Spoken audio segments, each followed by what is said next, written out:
Richard Lawrence was an American house painter.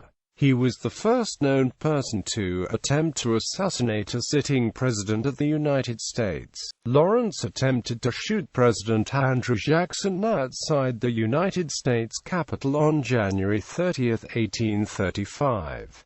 The attempt failed, and Jackson reputedly beat Lawrence with a cane before a crowd subdued Lawrence.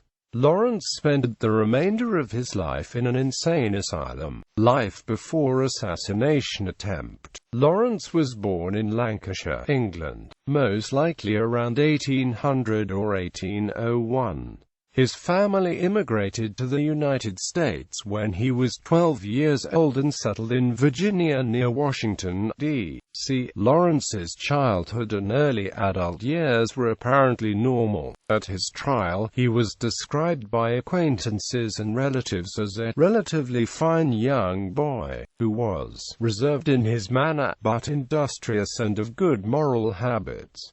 Lawrence later found work as a house painter. Historians have speculated that exposure to the chemicals in his paints may have contributed to the mental issues that arose in his 30s. By November 1832, Lawrence's behavior and mental stability inexplicably changed. He announced to his family that he was returning to England and left Washington, D.C. shortly thereafter. He returned a month later and told his family he decided not to travel abroad as it was too cold. Shortly after returning, he again announced to his family that he was returning to England to study landscape painting. Lawrence left once again and briefly stayed in Philadelphia before returning home. He told his family that unnamed persons had prevented him from traveling abroad and that the United States government also disapproved of his plan to return to England. He also claimed that while he was in Philadelphia, he read several stories about himself in the newspaper that were critical of his travel plans and his character. Lawrence told his family that he had no choice but to return to Washington, D.C., until he could afford to hire his own ship and captain which would allow him to sail to England. Around this time, Lawrence abruptly quit his job. When questioned by his sister and brother-in-law with whom he was living, Lawrence claimed that he did not need to work because the United States government owed him a large sum of money. Lawrence believed he was owed money because he was King Richard III of England and owned 2 English estates. Lawrence became convinced that he was not receiving any money because of President Andrew Jackson's opposition to the Second Bank of the United States.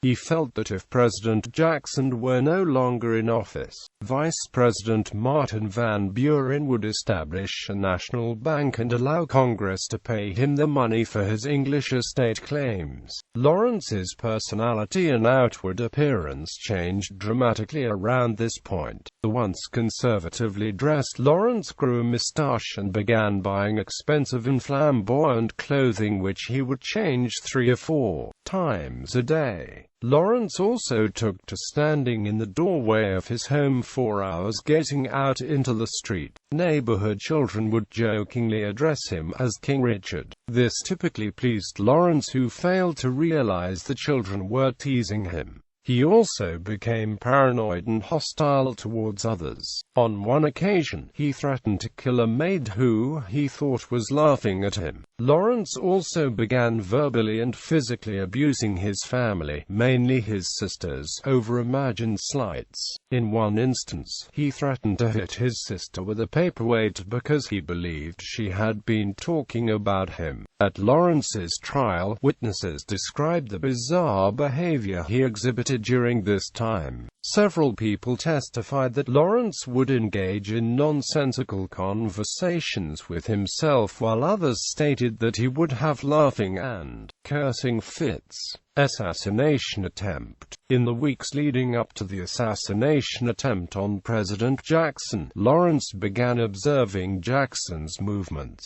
Witnesses later testified that Lawrence was often seen sitting in his paint shop muttering to himself about President Jackson. On January 30, 1835, the day of the assassination attempt, Lawrence was seen sitting in his paint shop with a book in his hand while laughing. Lawrence suddenly got up and left the shop with a smile, stating, "I'll be damned if I don't do it." On January 30, Jackson was attending the funeral of South Carolina Congressman Warren R. Davis at the United States Capitol. Lawrence originally planned to shoot Jackson as he entered the service, but was unable to get close enough to the president. However, when Jackson left the funeral, Lawrence had found a space near a pillar on the east portico where Jackson would pass.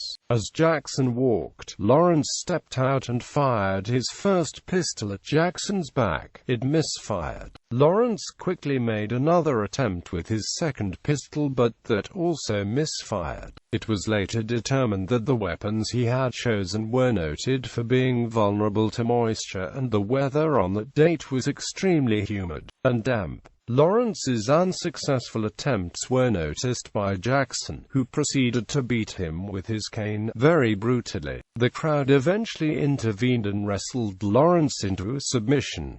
Trial and commitment. Lawrence was brought to trial on April 11, 1835, at the District of Columbia City Hall.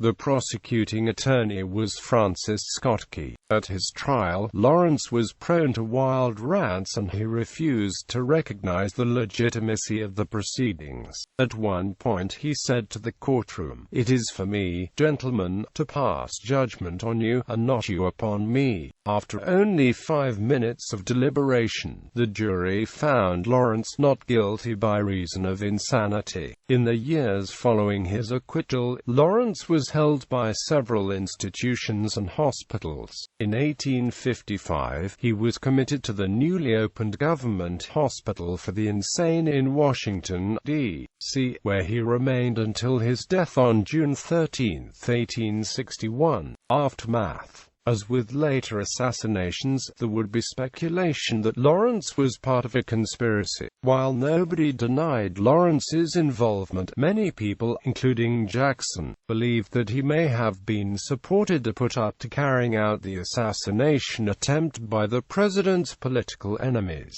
Senator John C. Calhoun made a statement on the U.S. Senate floor that he was not connected to the attack. Jackson believed that Calhoun, an old enemy of his, was at the bottom of the attempt. Jackson also suspected a former friend and supporter, Senator George Poindexter of Mississippi, who had used Lawrence to do some house painting a few months earlier. Poindexter was unable to convince his supporters in Mississippi that he was not involved in a plot against the president, and was defeated for re-election. However, no evidence was ever discovered that connected Lawrence, Calhoun or Poindexter in a plot to kill President Jackson.